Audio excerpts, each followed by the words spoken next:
was playing with my bicycle at 4 or 5 years. Suddenly all the mom called their kids, ran home because there was a red alert going on for bombardment. Introducing Ako Heidari, AI engineer and data scientist, LLM RAG and chess expert. This artificial intelligence boom will change a lot of industries and domains. The more and more our lives are going to rely on technology, more and more we will need people in this domain. With us today is Ako Heidari, who leads multi-agent system design at NBC Universal and is an expert chess player. He stands out as a water resource engineer in Iran, but then making the switch to data science, working at places like MasterCard and the Climate Corporation.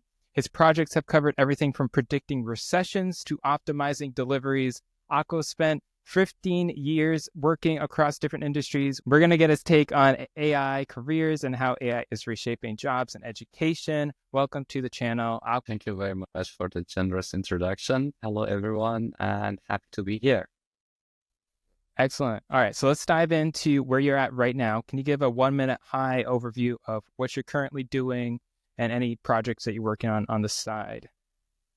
Definitely. Let's see if I can do it in 1 minute. So I am working as a GenAI engineer right now with a small project within Peacock, which is part of NBC.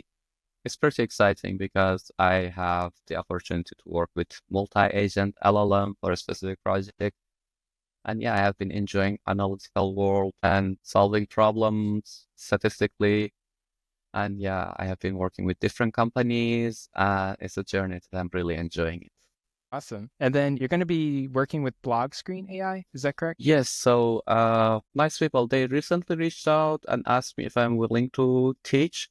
We had a webinar and they are signing up people for now. And I have generally some reservation before advocating for someone, but so far I have seen very positive ones. So hopefully we'll make the agreement. If people are interested, sign up there and we can start a journey together. Excellent. And you also have this book that's going to be coming out, GenAI for Data Scientists.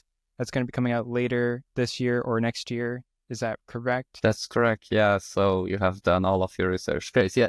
So I've been reached out by a publisher. I generally have passion for teaching and writing. So I was supposed to write a book on deep learning, but then they changed their mind and said, oh, it's a bit old. Can you do something new? And I'm working with an amazing co-author. He has some specific idea on how data scientists could use Gen AI in their work. So I think that's going to be very interesting. Hopefully we'll get the agreement and publish it this year. I think I should add that because this domain, especially with LLM Gen AI, is so quick to change. We emphasize that the book should be revised every year. Otherwise, it will be just obsolete in a very short time frame. Yeah, that's good. Yeah, I think that's one of the challenging things about writing technical book these days is everything changes so fast. All right. Okay, so let's dive back to when you're in high school or about around that time frame. Can you give us what was going through your head at that time? How were you thinking about careers and the path that led you to where you are today? Oh, that's a great question. So let me go back a little more further. So I was born in Iran. It was a time war between Iran and Iraq. So we had up and down. Sometimes, like, I remember I was playing with my bicycle at 4 or 5 years. Suddenly all the mom called their kids, run home because there was a red alert going on for bombardment. And even in my kindergarten, the first day was they showing us, okay, it's a safe place. If there is bombing, everyone will go there. And when I see people in Ukraine and those red alarm going on, I really feel sorry and I can share that pain. And I hope our world was a better place. So, but anyway, I grew up in Iran. It's a mountain place. I used to go to hiking and mountain climbing with my mom, and my dad was also like to go to Sartaf. The joy of walking the mountain was great. And one of the interesting part is like when you see that small water spring, how do they come? And then it slowly made me more interested in the water cycle. We can say that. I also had my passion for mathematics and statistics. I know everyone has a sort of love-hate to that.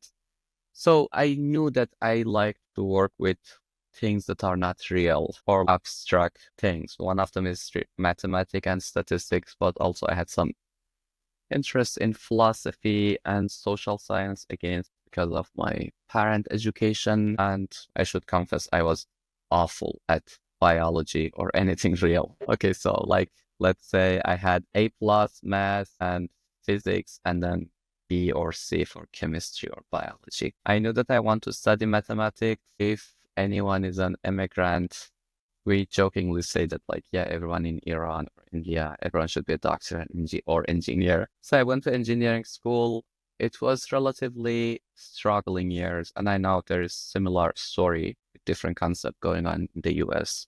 The high school looks like people are happier. When they go to the college, everything changes.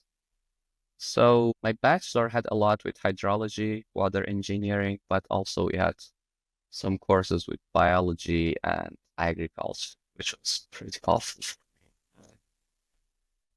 It was the time that I saw, oh, you can fail at a course. I never failed at a course, and you have to take it again, and those kind of things. But the good thing about college is you probably meet your best friend in college. It's a fantastic year. You can learn a lot. I went to theater, I went to the poetry, several other initiatives, and of course I was part of the chess team.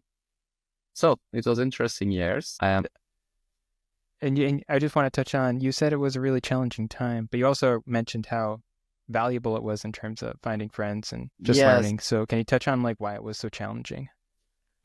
So the first thing I think for everyone is when we are in high school, everything is like being planned. You know, you wake up this hour, you go to school, these are the courses. And, like, everything has a structure, right? From when you go to elementary school, you have that. In college, it's not like that at all.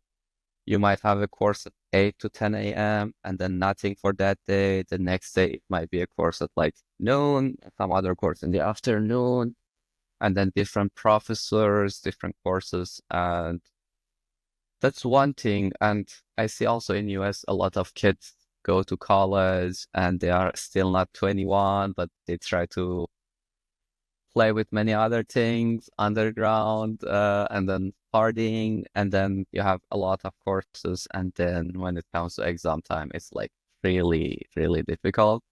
For me, that was a challenge I had to overcome. Also, there were courses I really didn't like, and it's not like in the US that you can go and be undetermined, take different courses, and then say, okay, I made my mind.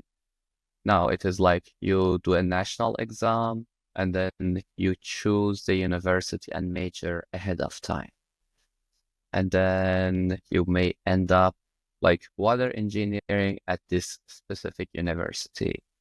And changing it is extremely difficult, even inside the university, let alone saying, okay, I don't like this university, I'm going to go to the other university. People do that, but it's extremely difficult. So I was kind of stuck. I had to pass course in biology, agriculture, agronomy, which pretty awful. I was never good at those. So both, it's like in US, I think you have a lot of the, like, let's say if your final course, you have to reach 100, you will have like 20% midterm, 20% course project, and you build up on that. It's not easy, but at least you have some chances. Like the final might be worth 40 or 60%. In Iran, it's like, at least in my experience, majority of them, like 100% just final exam. And imagine if you are sick on that day, or you haven't even touched the book, and now you go to the final, you have 2 days to read the entire thing. That's difficult, right? Oh my gosh. And like, yeah, there were a lot of labs. People really like it. I was almost very bad with anything with real life lab. So it was even making it more difficult. Wow. Yeah. So you're at college and you're getting your major, you make it through biology, your biology classes. So what happens near graduation? What are you thinking about? Right. The last 2 years is when you have more like specific courses toward your degree, more courses related to your degree. And there it was when I had like courses that I liked and the professors in our department. So it was not like too much general courses. Then I had some changes in my life that helped me to be more prepared, get a better understanding of the thing, do not wait for the final exam to do everything. Slowly, I put myself together. I mentioned that one because first, I think a lot of people don't know that. I didn't know that. Obviously, like the bachelor, those 4 years of college are the most difficult one. And when my learner specialist, kudos to her when she taught me that one, because like when you do your bachelor, everyone has a course for you. You have to do this and like get like 130 or 40 degrees, right? So it's a difficult time and it's normal to be challenging and people could struggle, but it by no means is an indicator that if you have a like successful or unsuccessful life in the years to follow, right? It will make me sound old, and I'm not claiming I'm young. It was 2001 when I went to college, and that 2001 to 2005 was really difficult years in many ways, psychologically and socially and many other things. But you don't have to stop there. That will not define your career. Also for like people that may struggle in high school, they are all okay. They happen and that are not like definitive prediction of your future. You can do a lot of change. And you went through a lot of change. So yeah, let's keep going. So you get to graduation, and do you have a job lined up, or what are your thoughts at graduation? Yeah, so I'm opening up, but I think it's okay. People might relate because I didn't like my major that much. I wasn't feeling that confident that I can apply, right, for a lot of jobs, which is not a correct mindset. Even if you are top in your school, still transitioning to the job market is really difficult because many times what you learn in the academia is good, but what you will be asked in the real world is many other different skills that you need. So I applied for a couple of jobs, had a couple of interviews, but I got admitted to my master, so I was successful to postpone it for a couple of more years. And again, you had to go through a national entrance exam and spend like 1 year preparing for that. And I barely succeeded to go to master's degree. And this one was a bit more close to my interest. It was the time to recover and be better prepared. So, but yeah, I had a couple of my friends went to the real work. It was engineering, so they had to go on site, work, and a lot of them find it joyful. It wasn't as difficult experience that they had with the academic course, I would say. But for me, no, I enjoyed the academic ones in the domain that I like, and I wasn't a big fan of real work, the real life. Does that make sense? Yeah, that makes sense. Yeah, when we work with AI, it's perfect match for me because it's not something that you can touch. It's some absurd idea in computers or minds. So it's good for me. But people a lot of my friends like real work, real world, physical things. So they went different paths. I see. All right. So then you go to your master's, and it's in, is it in AI specifically? What is your master's in? That's a good question. So it was in the civil engineering department. They had a section just emphasizing on water engineering. First, I should tell people that unlike your high school or bachelor, master is significantly easier in a way that rather than 140 credits or 130, you only have 32. And big part of that is your master thesis, right? So you just have up to 3 courses that you will pass, a seminar and a thesis. So it's significantly easier. And like maybe you are not interested to go and get a PhD, but if you get that master, also you can do it part-time. It can help with your career. For me, it was with the engineering department, and my dissertation was on computational fluid dynamics, CFD. So again, it went out from any lab or in the real world. It was more on the computer simulation of turbulent jets. I really enjoyed that. So more advanced mathematics courses and advanced hydrology, advanced hydraulic. We had a cute course on water management, water resource management, and the other one was about the hydroelectric design, when you use the water behind the dam to turn the turbine and then generate water from that, which was really cute. But yeah, so the master was about that. I can go to the detail, but I think you have some questions about that. What drew you to that master's program versus choosing something else? I was thinking about switching and getting a master in mathematics or computer, but the whole entrance exam was difficult. And even if you were accepted, you had to take a lot of prerequisites. So like at least one extra year. And I wasn't ready for that. So I was happy to get those advanced courses because, again, it was not like 140 credit from 10 different disciplines. It was just 8 course building on top of what you have learned. So you have hydrology, you learn advanced hydrology, hydraulic, advanced hydraulic, calculus, advanced calculus, and it wasn't that difficult. So I was happy. Also, at that time, you can have your advisor, and for me and for many people, it happens. You build a very good relation with someone who has been successful academically. They can guide you what to work on, and then they will generally help you to get a job or like for networking. So for me, it was a joyful one. It had some elements of mathematics, as I mentioned, and there were times that you had to write a computer program for some of those advanced courses, which I really liked. So it wasn't that difficult, actually. It was more recovering from those difficult years of undergrad, basically. And so then you graduate from your master's and you go into industry after that. Correct, yes. So the exception here is in Iran and some other countries, every boy should go to military service to get your passport. Probably you don't have that in US, but your grandparent who might have been drafted to Vietnam and signed up for some college not to go through military may remember that. But yeah, so if I like finished my high school and didn't go to college, I should have done this military service. Here I was doing it after my master, so I had not 24 months, but 16 months. So I was getting that shorter. And there's a wait period. It was 1 year wait period. I went to a company, worked there.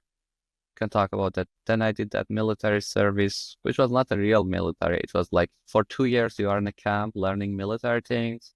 And the rest of 14 months, I was working in a government office, like municipal or something, helping them. And you are like civil servant. You just get like significantly less income. You are doing the work, and the moment you are done with that, you can get your passport. That was that. But yeah, I started in a consultant engineer, and I was happy to do the research and collect data and analyze it. But my master research was significantly higher. What they wanted was like really lower. And then there were people with bachelor degree or undergrad that I could help them. But honestly, my impression has been that you learn significantly higher level of academic work, and majority of people, like 95 or 98%, either do not work directly in that domain, or it's very rare that they use what they research on their master or PhD in their workflow. Does it make sense? Yeah, it's more learn how to do research and get more insights on specific things. Definitely. And also soft skill about collaborating with teamwork. If you are helping a client, like how to understand client need, how to translate that to technical work, how to manage things. They are really the soft skills that you learn it through work. It's not something that they will teach you necessarily in academia, but nevertheless, it's a great time to grow and learn, and also find your best friends in life. So it sounds like you promote going for a master's or Not graduate school. necessarily master, but like going to university or like college in general, it's a good time to invest in yourself and grow and learn. You know, you might find an professor or lecturer that you really like, and that could be life-changing. or you might meet some other people through your schoolmates or some of the extra curriculum activity that you have. That's really eye-opening, and you build a very good network. They are the real values that will help you in your life. So that community and that opportunity to grow is much more important. And yes, having a degree would definitely help you in the job market. And just touching on the cost. So right now in the US, there's a conversation around cost of college being extremely high and whether it's worth it for people that are in high school and they're thinking about going to college, but they don't know if it's going to be worth it to them. And then they're going to be in a bunch of debt. I know this firsthand from my brother who didn't end up going to college because he didn't want to be in a ton of debt while I did go to college. So what are your thoughts on that? That's a valid question, and it's a bit too complex, but let's zoom out first. In the US, if someone has a 4 years college degree, generally they are in the upper half of the society, meaning that with 40 hours a week, even with debt, they have a better job opportunity with healthcare and other things that people who do not finish that 4 years are losing on that. I know it's not fair. In a lot of countries like Europe, you can get that for free. I've seen some people that they go to Europe, they get their bachelor, it's free. Basically, they learn a lot, another language, another culture, but it's not possible for everyone. I would think that if I have to do that, I would definitely go to a community college, which is significantly more affordable. In some states, they will either make it free, or for some people with different class of income, they could waive it, make it free or significantly less. And you can get a lot of your coursework done and then either directly transfer to university or find a job, and many jobs are supporting that. So again, it's not for everyone, but if you can do that through not paying for it all by yourself, or at least making the cost significantly less by going to community college and then transferring it, or in your community college years, find a job and see if you can at least get part of that covered through your employee would be beneficial. Or get the college degree, go to the community college, work a couple of years, then you have enough probably to save and pay for your college. And it depends on the family, it depends on the financial situation and the state and all of that. But definitely, at least for the domain that we are talking about with AI and this kind of skill, it's higher likelihood that it will pay back. So you can make some smart decision to cut that, and rather than ending up with $200,000 debt, you might have half or a quarter of that. So that's my personal opinion, because I really enjoy that, but it's not always the case for everyone. So I understand that. I agree with the going for community college for 2 years or so and then transferring that in. I saw people do that at my university and saw it work out really well for them. So yes, and one thing I realized that was I went to George Mason, we arrived there, and I had friends that were undergrad, and we can talk about that, but they were in different universe. They were underage and they were happy to go to the party, and if they had to take courses and then drop it and pay for that because through that federal fund, they weren't that mindful about it. Their head was toward another direction. So probably that's not the best way to use that federal funds, but still having the opportunity to go to college or university and don't have to pay for that immediately would definitely help.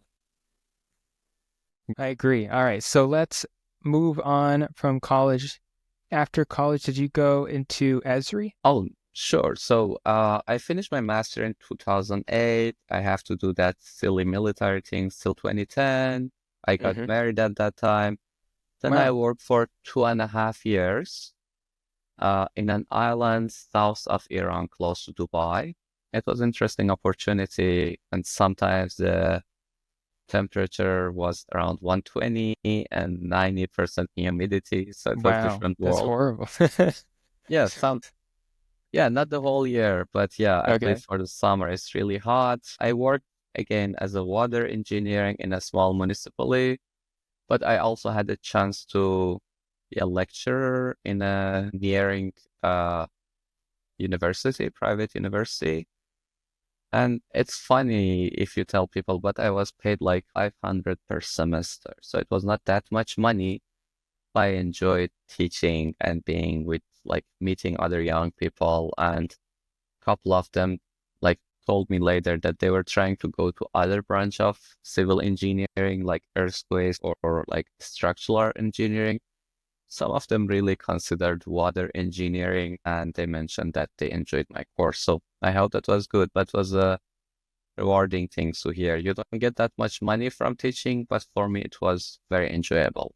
And you can see how my bias comes from like going and learn. Of course, college is not the only way you can learn a lot of things by like this online courses, or at least they will make it significantly easier. And then you may think about having a degree or not, or like finding a way that your employee pay for that. But yeah, I enjoy being around that educational environment. It's not perfect. They have a lot of issues, but yes. So I am working full time. I am also teaching in university. I go to a private institute which helps like this after school for math or physics. So I teach also a couple of students that they want to have extra, like something like advanced physics or advanced math that you have the option here in the US.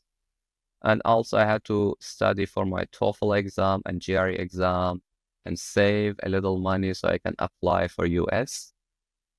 So there was a time that I was really working like 12 hours a day for like 5 days of a week. And then I applied, I came to US. It's a long story. I come to George Mason University. My advisor has a fund from NASA. So he's supporting me the whole journey to immigrate is interesting story in itself. Maybe for another time. But there I work with big data. I have to do more and more of writing codes because the data is so big that you cannot handle it on a computer or an Excel sheet. You should be connected to that supercomputers and do works there. It was very interesting years. We can talk about that, but that was where I met a lot of people from NASA and National Center for Atmospheric Research, NCAR. They have a beautiful headquarters in Boulder. I was there for a week there. I really enjoyed those years. So I was with George Mason for almost 4 years. I'm actually curious about your immigration, and maybe we can chat about that. Definitely. So the whole idea to going to another country to study is in itself challenging and interesting, right? And when you are coming to US, especially if you don't have like a European passport or some of the friendliest country, it's a bit more challenging. People in India, if they get visa, they can like easily travel back and forth. With China, it's more restricted. For Iran, it is, I think, significantly more difficult. So in 2010, 2014, 15, they were relaxing the whole immigration process. So more people could get the student visa and come to US. And after 2015 and unfortunate terrorist attack in Europe, the visa got significantly more difficult. So when you come to US on student visa, you have to be full-time registered with the university. You cannot work outside of campus. Inside campus, you have like limited opportunity to work. So for graduate students, when you are doing your research, there are chances that you get research assistant or teacher assistant. So they pay for your tuition and they give you a little money, like $1,000, $2,000 a month. Not a lot, but at least you can survive in the hosting country. After that, or during your school years, you might be lucky among that few percentage who get internship. Internship could be in the summer or whole year. So for my internship, I went to Israel. But language, culture shock, huge culture shock, learning about the education system, like, like A, B, C, what do they even mean? We had everything from 0 to 20. So if you get 10 out of 20, you pass. Under 10, you are failed. In master, it is 14. In bachelor, it was like something like that, right? No A, B, C here. So here I had to learn about them. And like when my professor was telling me, you have a term paper, I didn't even know that. I was fortunate that I discovered that George Mason and many other universities have like learning services. So you go and talk with some learner specialists that for different people is different thing. If they're struggling with like planning, if they are working full time and they want to go to a call, like do their degree, or some other people are like different things, but they have free resources generally. So I work with Dr. Amber Knight. It was amazing. I worked with her for a year and a half. She really taught me that, okay, when this professor gives you this hands out, it's not something that you like throw it away. They have all the dates. Okay, this session we will do this. This is your midterm. This is your paper term. This is your final, and this is the project, and you have to do this. And then bring your calendar, print it physically, block the time. This is my course. It's good to be in the class 5 minutes before your professor. I used to go like 10 minutes, half an hour after my professor. It was not a big thing. But here, everyone is there 5-10 minutes before, and then they start and they have a break and they come back. It was all new to me, right? And you have to write this thing and then go to the writing center. They will help you with your grammar. And this is how you plan. And then like the first semester, I got a B and C.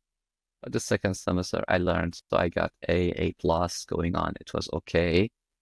But yeah, it was an interesting time. And one other thing was because my background was in engineering school, but now I was in the Department of Geography and Geoinformation, part of College of Science. I had to take some new courses. And that was also a bit more challenging. You remember I mentioned like in bachelor, we had the course hydrology. Now in master, it was advanced hydrology. If I had to take that hydrology, I had a hydroclimatology. So it was very easy. I got A. But there were new courses in GIS and remote sensing. It was just completely new to me. So I had to learn them again and also really learn computer programming again because there is no joke here. You cannot run the software or click. You have to learn it. So there were a lot of challenges, but I somehow survived. Yeah, you made it through.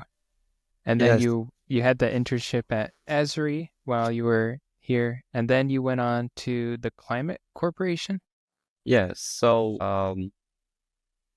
I got internship through one of those career fairs inside campus. And if people are watching this video or listening, there is a high likely that your university or college has some career service and some career fairs. It's when the companies come to your college or come to your campus to hire. So you would be better off if you go to career service, get your resume updated, and then do some research on the company who are going to be there and have your resume ready and hand it out. It's your best chance to get a job at the entry level or an internship. It might sound obvious for some people, but for a lot of people, including me, it was completely like, what are you talking about? And now our department had a lot of good relation with the defense and intelligence community. So we're just going around goofing, getting a pen with the CIA logo, a notepad with NSA or NGA, you know? But then I was, no, they are also serious. You should have your resume. So on last year, I did that. We had a GIS day at George Mason. And on GIS day, I talked with a very nice lady from Esri. She handed my resume and I got the internship at Esri. After that, I started to interview. My first job was at a startup, which was based in San Francisco and was later on bought by a bigger agriculture company, and that company was also later bought by Bayer, the German company, which makes that painkiller, I think, surgeons. I was there for 6 months, a contract role, and it was called data scientist because it was a hot topic back in 2017-18. It was not like really or 100% data science. So I can tell you more, but yeah, it was the first full-time job opportunity. I still remember that, and I have fond memory of the times. Yeah, you can keep going with that. Yeah, Climate had a very beautiful office, very well designed, and one of these tech companies that like they really care about the employee, like from the latest Apple laptop that you get through free snack and free food and all of them, and the collaborative culture. What's interesting, my role specific was that I was spending 4 days a week in Climate. 1 day a week I was going to Monsanto, which was the owner, and I had to communicate the project between the two companies. And I was going to Monsanto. It was the old corporate that half of people had tie, and they had this old, big, heavy windows, and like no one had his laptop open when you are in a meeting. In the other meetings, like inside Climate or a lot of tech company, people walk with their shirt, their laptop is open, they just type, and they are in the meeting. A lot of software and tools are new, open source. That was a different universe. Even some of stuff was still done by hand, manual on the paper. And you will not open your laptop during a meeting. You just have your notepad and more like formal. And it was interesting that I had both at the same time. And the work was, they had a model that my role was to run this model and get a nitrogen rate that is optimum, not too much nitrogen, so you will poison the soil.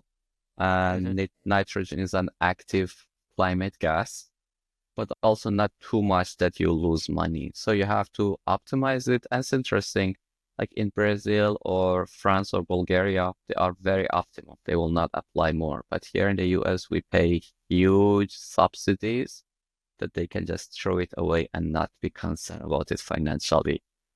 So I was running the model, getting the result, talking to people, and then helping the research manager of those farms to apply this. And if it works, then give it to bigger and bigger like group of customers to save money and also be environmentally responsible. So small part of that was coding, but big part of that was those soft skills to do the recommendation, not make people scared of things. And again, like any other job, there are tons of things that you should learn. But it was interesting that you could quickly learn, or there are people inside the company or outside that can help you. So it was interesting learning opportunity. Yeah. And can you, just for my own curiosity, can you dive into what you're talking about with the subsidies and how you're modeling? Did the US not care, or do they care a lot more about your modeling work? How did that work with the farms? I see. Right. So let's separate two things. One is in the US, although we are part of WTO, and WTO pressures a lot of countries like do not subsidize your agriculture that much. Here in the US, we heavily subsidize it. So when you want to apply 1 ton of nitrogen fertilizer, it is so cheap that you can waste half of that, right? But that is not good for your soil, and it's not good for environment. And the parent company had already applied this optimization to the research and the big farms in Brazil, in Argentina, in Europe, and they wanted to apply it here. So here, those that had the contract with this parent company, they were giving the data about the number of times they did the irrigation, and we get the weather data from satellite, we had some data from the soil, and all of them was coming to this giant model. It was doing the optimization and it was giving the recommendation range for the farmers to apply. Does that make sense? Yeah, so you're trying to find how much nitrogen you should apply to the soil, and you give those recommendations to the farmers to optimize the amount of Yeah. nitrogen for the soil. Fertilizer, which is basically nitrogen. Yes. And yes, so here, again, part of that is technically optimizing the role. Write the code, send it to the model, get the result, double check it. But big part of that is like, how do you communicate with people? How do you make sure that they will trust your solution and apply it? Because if you have the best model, best solution in the world, if no one is going to use it, that will not be that useful, right? Thanks. Sure. Thanks for explaining. Definitely. So when my contract was ending, and just a background, I interviewed a lot of company for the first job, and almost none of them hired me. The moment I had internship, there were a lot of doors that were open to me. And this time that I was working, so I was inside industry, they started to reach out to me. So one of the hiring manager in a company in the same city, I was in St. Louis, Missouri. So from Fairfax, Virginia, I went to George Mason University. I got the first job in St. Louis, Missouri, which is the capital of chess as well. So it was a good time. There was another company in the healthcare industry.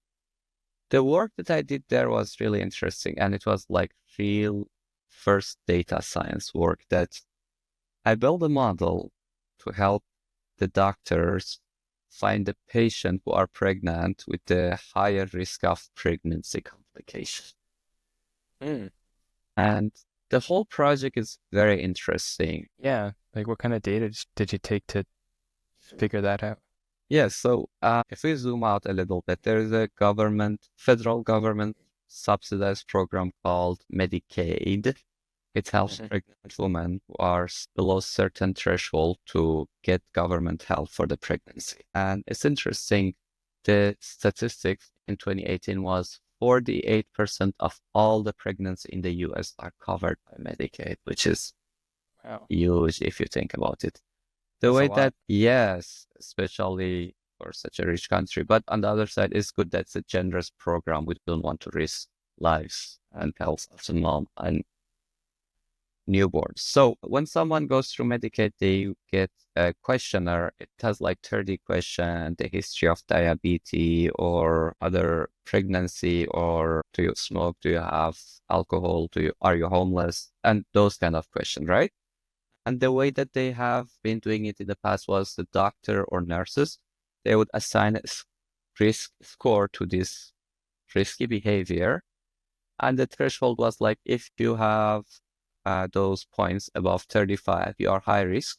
So if health insurance have like 10,000 clients, they can narrow it to that like 100 or 200 that they can afford to talk to them and give more care to them. Sometimes even give them a Uber or Lyft to go to the doctor. If they are homeless, give them temporary shelter.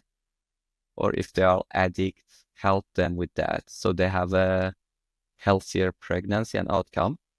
It's good for people. And also the company could potentially save $1 or $2 million per complex pregnancy. Wow. And why would they save money?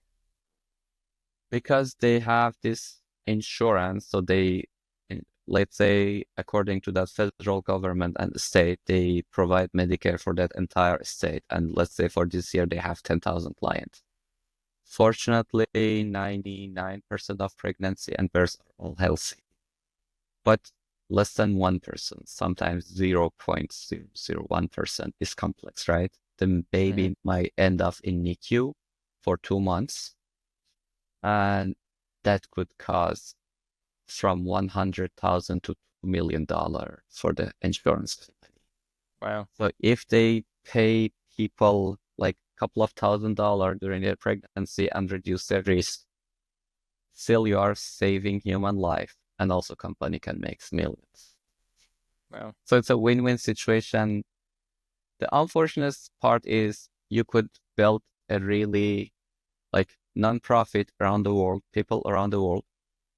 You don't need their personal information, name or family. Just tell me your age. Are you pregnant? Have you had any previous pregnancy? And based on that and the data from that region, how likely is you have a complicated pregnancy?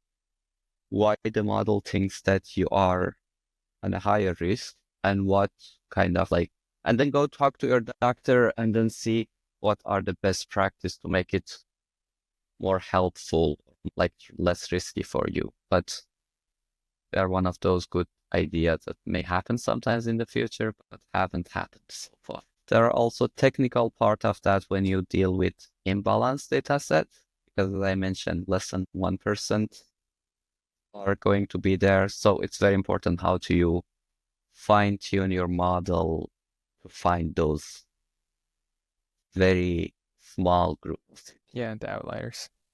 Yes. And interestingly, this outlier technique is really important for MasterCard.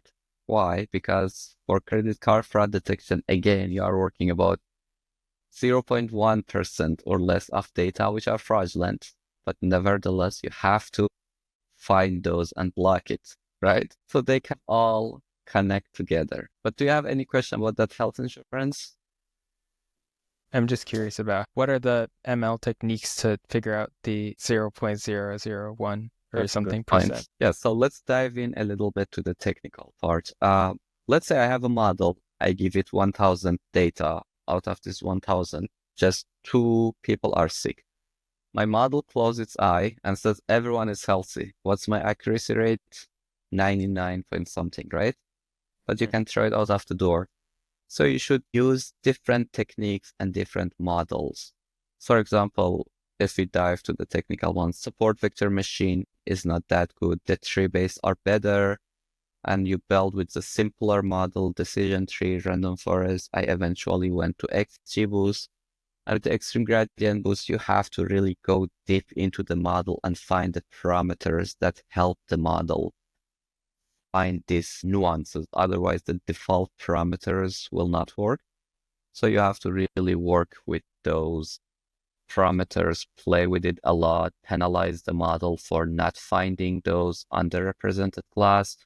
Make sure your sampling for test and train are, it's called stratified. You have enough representative of both classes. Otherwise, your model may only see the healthy class and predict everyone is healthy and many other ones. But either you have to go to deep learning or with the machine learning, probably you need a very well fine-tuned XGBoost with a lot of data cleaning, feature engineering, and a lot of evaluation to build a robust model that can do it. And not only you have to have the good data, you have to have the data, but you should look for the quality of your data and do a lot of pre-processing. It's called EDA, I think, exploratory data analysis, and a lot of data cleaning and feature engineering to have a good data to your model. Then your model has a real chance to really work. Otherwise, it's just like the famous saying, garbage in, garbage out. Quality monitoring, which is becoming more and more important. All right, so that was your time at MasterCard, and then you went on to OnFleet. Yes, so that anomaly detection was part of the work with healthcare and fintech.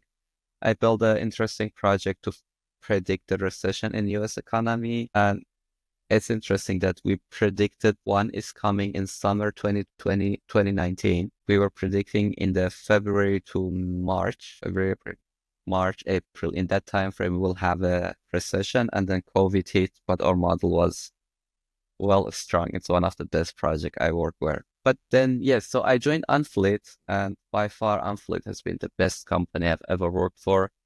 Very small startup. I think we were around 40 people when I joined. I was the only data scientist there. And I really liked the culture, the founders. They were very welcoming, really thought about how to make people welcome and feel belong. I was there for almost 3 years. And because I was the only data scientist, here I had the full stack data scientist, meaning that from data engineering, data processing, data science work, and then putting that to the production and like being a machine learning engineer, I had to do all of them. So it was a great work. And it was a very complex model, but basically something as complex as Google, how it does its ETA on map, or how Uber does that. We had that one plus another complex situation that we had to build. But it was my best time. I spent 2.5 years going to a lot of geospatial data processing, how the deep learning models work, and not like just stay on the surface. Go really, really deep and make a lot of tuning at the bottom for your own solution. And it was a very interesting opportunity. What was OnFleet's goal? Like, what was OnFleet doing exactly? So OnFleet is in the last mile delivery. So it means that, let's say when you order something online, if it's from Amazon, probably they have everything in-house.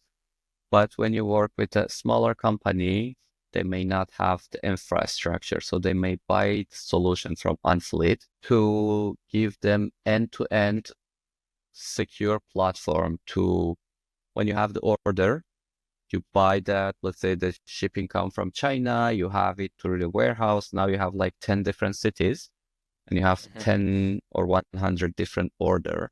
How do you do the route optimization? How do you manage everything? It's like all done by OnFleet, right? In my role, we were trying to improve the prediction. How long does it take for your dispatcher, for your driver to get everything from the warehouse, go to point 1, point 2, point 3? It's like what the ETA, Google or Uber will give it to you. And also, how long does it take for each delivery to happen? Sometimes you have a medicine or like alcohol, so people should sign up. You have to have the ID check. And then you have different industries, pharmacy, construction, even Total Wine had signed up with OnFleet. So imagine you have like 10,000 delivery a day. How do you manage that? Yeah, it's a lot. And the last mile delivery is the most expensive part in the whole supply chain. And I think we were not that, as a whole, we all were not that mindful about supply chain until COVID, and we realized supply chain is important. When it's get disturbed, then we don't go with our goods or things on time. But yes, lovely company. Still, I really love that. I love people. A lot of them are still my friends. CEO, CTO, all three co-founder, my colleague. We regularly talk to each other. We meet sometimes. And that's what I really like about startups, because so small, you can be really embedded to the entire team. Some people prefer more stable, well-organized companies. Some people are more adventurous, and I think you can guess which part I am, so which type I am. That's yes. Everyone can choose his own path or career or journey. Yes. And then you move on to early warning as a senior machine learning engineer. Yes. So early warning is a parent company of the famous one is Zelle, when you send money peer-to-peer. Also, it has Pays, which has been launched and they are working on it, sort of like your Google Wallet or Apple Wallet when you store your cards. And the other team which I was part of is Decision Intelligence. Basically, when you have a check between the banks, or are you authorized to like open a new bank account in this company? I helped with the data quality initiative there. They had around like 1,400 banks and federal credit unions sending their data daily and weekly. There's a lot of issue with the data quality, and it was interesting to work with the archaic technology, because in startup you have all the latest and greatest technology. With financial sector and health insurance, health industry, generally you have extremely old school technology to work with. And some people don't care, but for a lot of people it's extremely frustrating. It was a very difficult time there. But nevertheless, I learned and I developed some solutions. Challenging, but decent. They are great people. There are some people in the management that I don't like their style. It was not a good fit. So you can move to another industry. But it's one good part about like this whole domain of AI. I didn't have a background in computer science. I learned a little bit of programming and internship, and then I got the job. And I was able to work at different industries. So it's not like you are tied to only work as a like civil engineer, you know? Work in different industry, you meet different team, different people, and each industry has its own stories.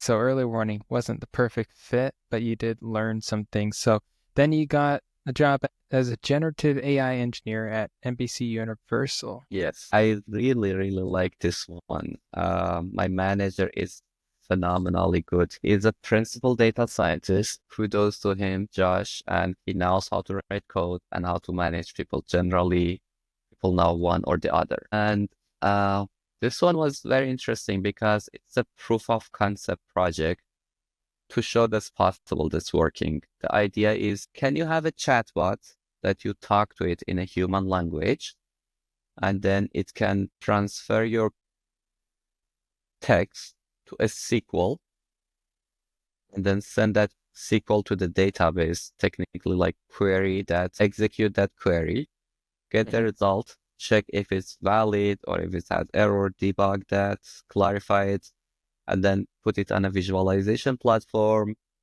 and then give you the result and also tell you, okay, you did this kind of analysis. Do you like to get this other analysis, sort of like recommendation on top of that? And a little bit of RAG. Probably if you are in the domain of LLM, you have heard about RAG, so retrieval augmented generation, when LLMs, large language models, are hallucinating or they don't have like enough knowledge about the domain, they can give you a wrong answer. So you give them basically a source of truth. And when they ask something, you just tell it, go and look at this source of truth and then give the answer. Does it make sense? It's a very fascinating world, this LLM. There's a lot of hype, but there are also a lot of huge potential to that. And I'm really enjoying working on this multi-agent LLMs. Yeah, I mean, that sounds interesting. I definitely heard the whole prompt to SQL to data to visualization flow talked about at many companies. Yes. But knowing that there's a lot of challenges with that, including how do you know that the data that you got back is correct? We will talk about different aspects of this whole LLMs. So the first thing is you have to know what are you trying to solve in any business as a data scientist, right? So here we try to build a LLM that knows about the database and the schema of that query database. And then when it writes a query, it should be valid. And then you put different mechanism to do the first, you give the guidance to the model, what to do, what's the schema of the database, what are the columns. And then when you generated the query, send it and you get it back. There are times that the query might be empty or have no results. So I implemented the debugger to try to debug that and a validator that this is correct. And also one clever and interesting solution that I provided was, before everything, have a clarification agent. And that clarification agent comes back and says, when you said last 3 months, do you mean like physical months or calendar months? When you say this show, let's say I do not type the name of the show correct, or I have ambiguity. That could be detected. That detecting ambiguity and asking clarification really helps to get the reliable data. Also, as a way to test it, we had a database of the question, generated SQL query by a human, and then the correct answer, and we could compare against that. And we reached more than 95% accuracy, which was something that I'm really proud of. And the other solution that were talking to our company, they had around 70 or 80% accuracy. None of them could reach more than that. And it's what I'm really proud. So it was a very interesting role. Yes, I remember I was talking to a couple of people and they said, oh, you can sell this. No, it's a property of another company, but I'll be happy to help a nonprofit or a small business to use this one, because it shouldn't be only for enterprise or big companies to use this technology. A lot of them have the potential to be extremely affordable and safe for a lot of people and a lot of companies and nonprofits to use it. So if anyone is looking, reach out. I'll be more than happy to help. Do you have any advice to anyone looking at careers or anything going forward? Yes, it's a valid question and something that I think about it and talk with friends a lot. There are two types of way to think about it, or like two school of thinking. One is saying that, don't learn coding in a short time, that will be gone.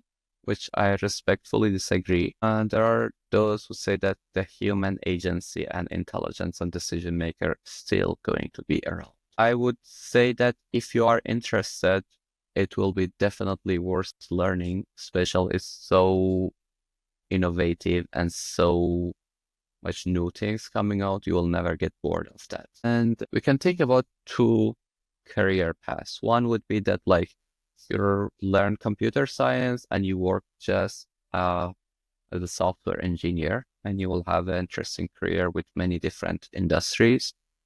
But also, let's say you are an artist, you are a lawyer, you are a doctor.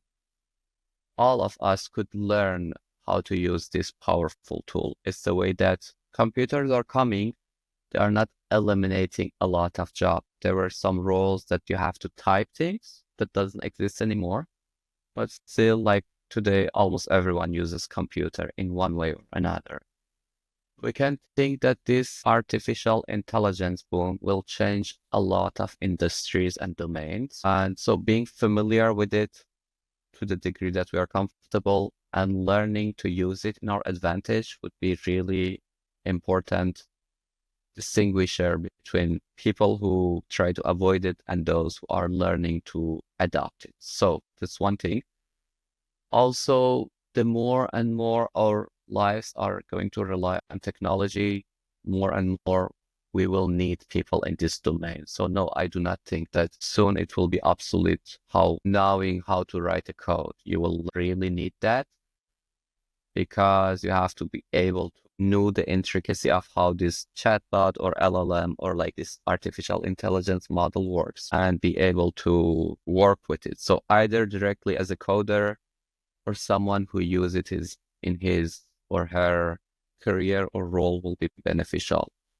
So it's worth exploring them. Deeplearning.ai and Dr. Andrew Ng, they have a lot of free courses also on Coursera, and there are courses for like data science or artificial intelligence for business people or for decision makers. So you don't need to be necessarily writing code, but knowing about their shortcoming and their promises could be really beneficial. And one way for a lot of this role related to AI or cybersecurity is going to college, but also there are some good, valid boot camps or after school program that they can help you, which will be significantly cheaper in cost to college and also to like full-time if you want to spend 4 years versus like 6 months part-time.